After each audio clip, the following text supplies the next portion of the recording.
আজকে আমাদের এখানে সবারই মন খারাপ। মন খারাপের কারণ হচ্ছে আমাদের শিমুলে হাই স্কুল, এই স্কুলে মাস্টারমশাই ছিলেন পার্থ স্যার। তা উনি না, মানে কি বলবো, দুঃখের বিষয়, ওনার মা চলে গেছেন, মানে এই জগতে আর নেই।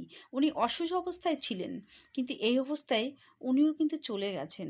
তো এটাই আমাদের দুঃখজনক ঘটনা যে মানুষের স্বপ্ন অধুরা থাকতে, মানে স্বপ্নটা পূরণ হলো না, এই পৃথিবীতে চলে যেতে হলো। মাও গেছেন, ঠিক এক সপ্তাহ আমাদের ছেলেও চলে গেছেন। তাহলে এই যে মৃত্যুটা না আমরা মেনে নিতে পারছি না। তা ভগবানের কাছে এটুকু কামনা করব যে ঠাকুর, যেখানেই আপনি রাখবেন না কেন, ওনাকে ভালো রাখবেন। আর ওনার যে অধুরা স্বপ্ন পূরণ হলো না, সেটা পরের জন্মে যেন খুব তাড়াতাড়ি সব স্বপ্ন পূরণ করতে পারে।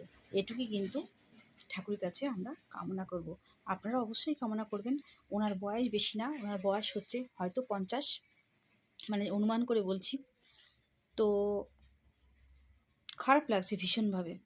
জীবনে অনেক কিছু বাকি আছে, সেটা কিছুই হলো না। তা আমরা সবাই যদি ভালো কর্ম করি, পরবর্তীতে হয়তো জন্ম পেতে পারি।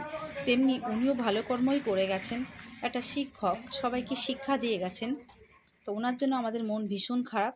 তো ভগবানের কাছে কামনা করি ভগবান যেন ভালো রাখে এবং ফিরে জন্মে যেন জন্ম পেয়ে নিজের স্বপ্নটাকে সম্পূর্ণভাবে, পরিপূর্ণভাবে যেন তুলতে পারে, পরিপূর্ণভাবে। তো এটুকুই বলার ছিল। আপনারা ভালো থাকবেন, সুস্থ থাকবেন, সবাইকে নিয়ে ভালো থাকবেন।